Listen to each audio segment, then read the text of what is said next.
Good morning, and welcome to your weekly message from First Congregational Church, Milford, New Hampshire. I'm your pastor, Al Hoyt. Well, this is our first message of 2024. Today is January 4th. This evening at 7:30 is choir rehearsal. And this is a great time of year. If you're considering joining the choir, this would be a great time to do it. We have a lot of fun. If you haven't noticed when we're singing together, the rehearsals are always got some laughter in them, and we genuinely like singing with each other. So, love to have you join us. Friday, January 5th, reports for the annual meeting are due today.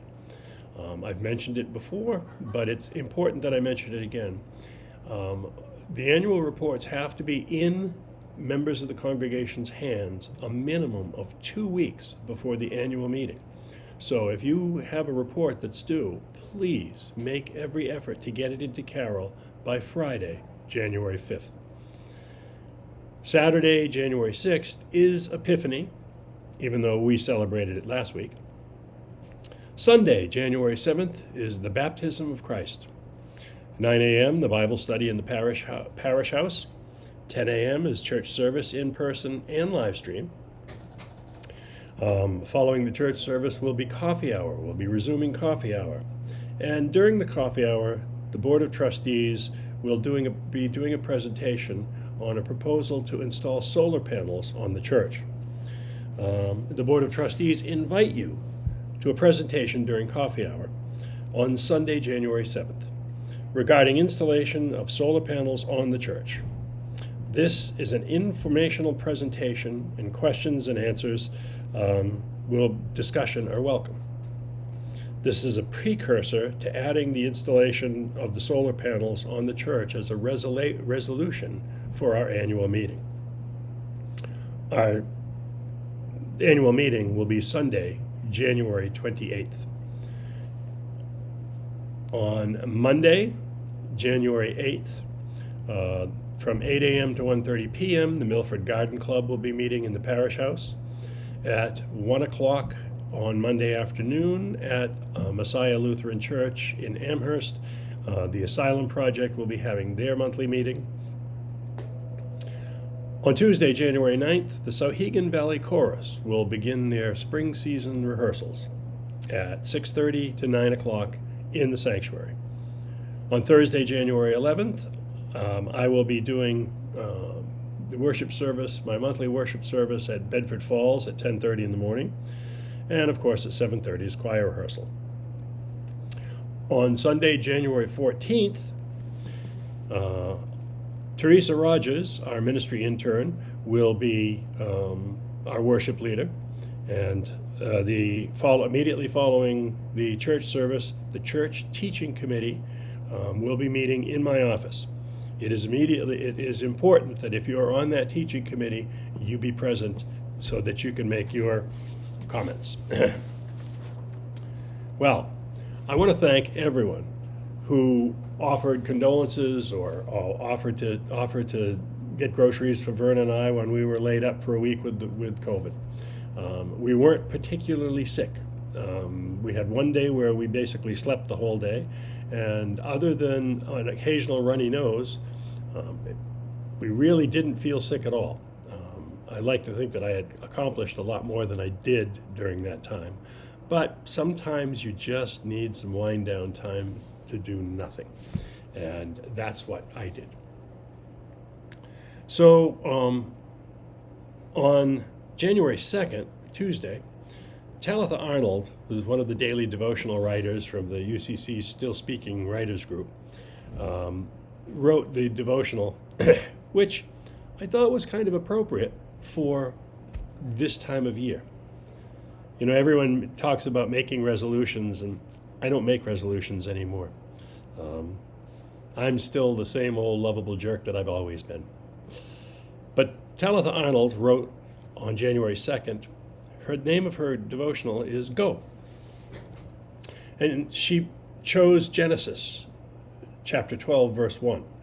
Now the Lord said to Abram, "Go from your country and your kindred and your father's house to a land that I will show you." And Talitha writes, each January, Pulitzer Prize-winning columnist Mary Schmitz invites her readers to pick a guiding word for the year, an idea that came from a reader named May. Mary is clear it is not a resolution or a goal, but simply a word to shape the 365 days to come. In 2016, Mary's word was pause. As 2021 began and the pandemic continued, it was endurance. Mary's readers often send her their words. A class of fourth graders chose kindness.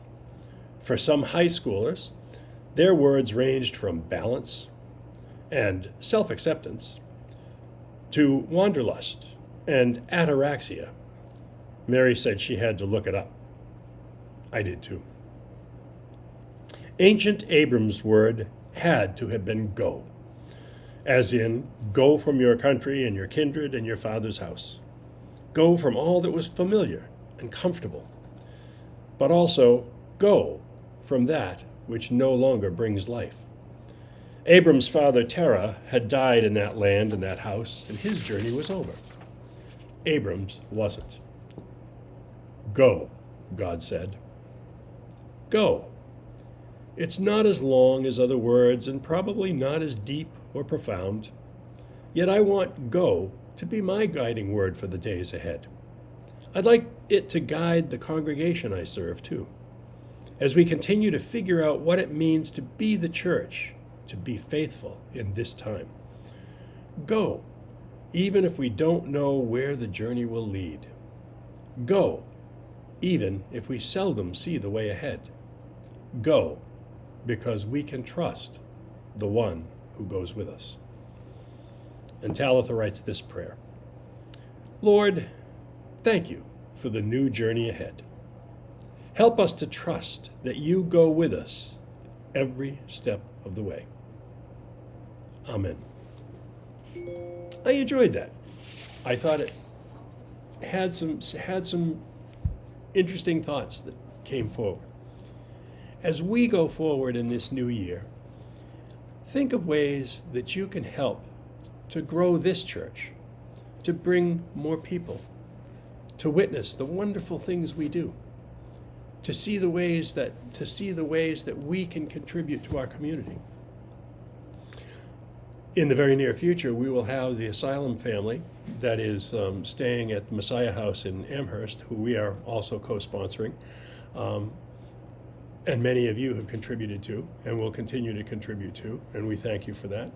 But we'll have this family, husband, wife, and 4 children, will all be coming. We'll have them in worship sometime soon, so you get to meet them. They're a wonderful family from Venezuela seeking asylum. I met them during the Pumpkin Festival, and it was an interesting meeting. I speak very little Spanish, and at the time, they spoke very little English. So it was always interesting and sometimes funny. Please join me in the Lord's Prayer. Our Father, who art in heaven, hallowed be thy name.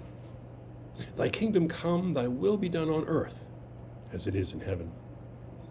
Give us this day our daily bread, and forgive us our trespasses, as we forgive those who trespass against us. And lead us not into temptation, but deliver us from evil. For thine is the kingdom, and the power, and the glory forever. Amen. Well, Vern and I had the great chance to go down to Bridgewater, Mass. This last New Year's Day and watch our 16-year-old granddaughter playing hockey for her high school hockey team. It was an exciting time. Unfortunately, they lost. But it turned out they were playing against the school that my brother taught at for 24 years, Nauset High School. So it was an interesting game, and it was an interesting time. It was cold in that ice rink. It was actually colder inside than it was outside. But it's an exciting time. Let's look forward to the ways that we can make this an exciting year for all of us. Until I see you again, take good care of yourself. Take good care of each other. And God bless you.